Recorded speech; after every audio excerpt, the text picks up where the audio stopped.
Good day, eh?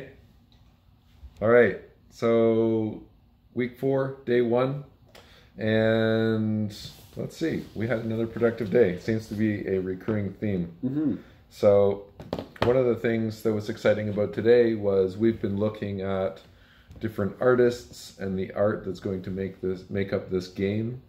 And we think that we identified the artist. At least we've sent him a message to see if he'd be interested in working on this Facing Dragons quest. Yeah, we really like this sort of combination of fantasy, kind of digital, but not super detail focused, more like really nice graphical outlines, and it'll give us sort of like a light medieval digital coolness vibe.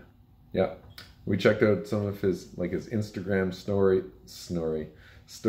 and he seems like someone that would be fun to work with as well. Yeah, kind of a younger guy, not like a really well established in the industry yet, which is also something that's kind of cool.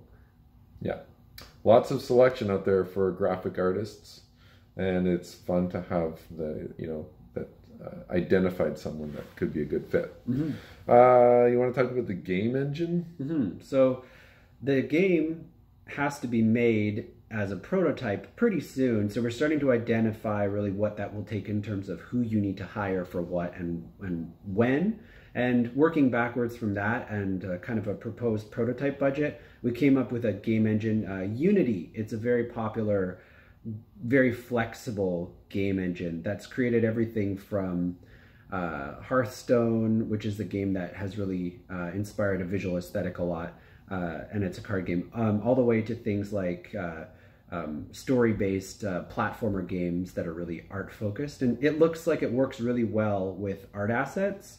So now we can look for the right kind of programmers who have Unity experience, and that'll help guide our employment selections as well. Yeah, this is exciting for me. Dov's been in this gaming world for a long time, and I grew up on Atari 2600 and Commodore 64. So once Nintendo came along, I was out playing in the summer sun.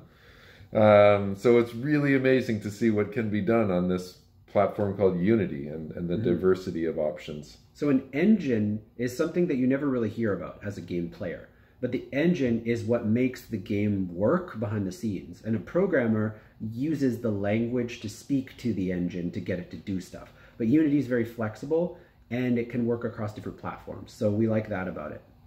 Which is what you said Unity means, didn't you say? Yeah, I think it was originally called Unity because it worked between Mac, PC, and Ubuntu, which is like a Linux platform. And so it unified the sort of code base behind them to create, that's just what I remember of it. You'll probably find better information on the internet. And mobile?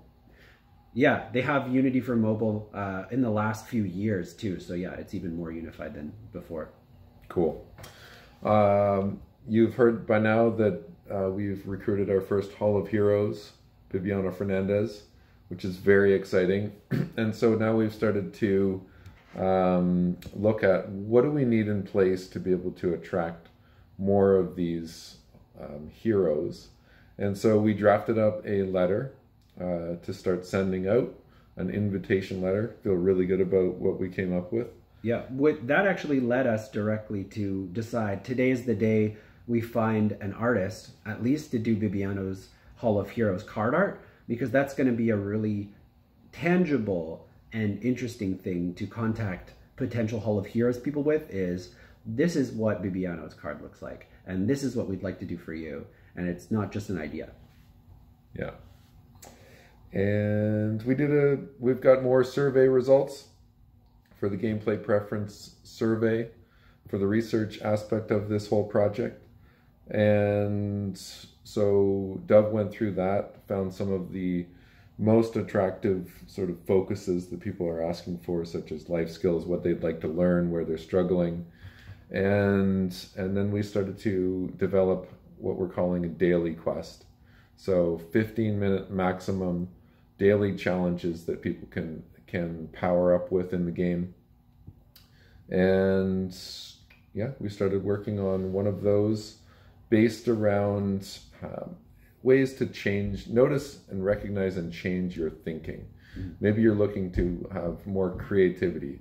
Maybe you're looking to be more resourceful in coming up with a solution around something that you've struggled with.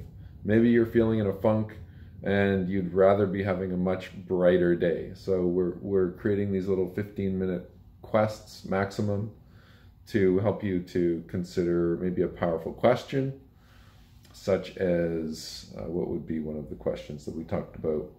Well, we've got a lot of them, but basically what we're trying to do is do a 15-minute challenge based on one game mechanic, and we're doing those based off the popular needs assessment things. Yeah. And for example, we were designing a quest for a free spirit gamer type.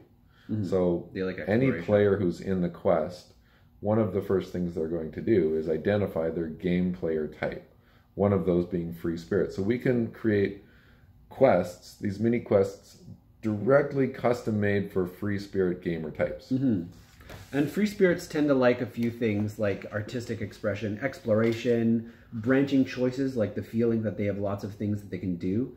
Easter eggs, those are mysteries that they uncover, the little surprises that are culturally referenced and stuff like that. Unlocking things, creativity, stuff like that. So we want to try to use that as ways to design these daily challenges. Also, that helps us to be able to storyboard for the focus groups, and we can say, we predict free spirits, that free spirits will like this. If they do, our hypothesis is founded. If they don't, then we say, well, what did we not do in the design process to tap into their motivational resources?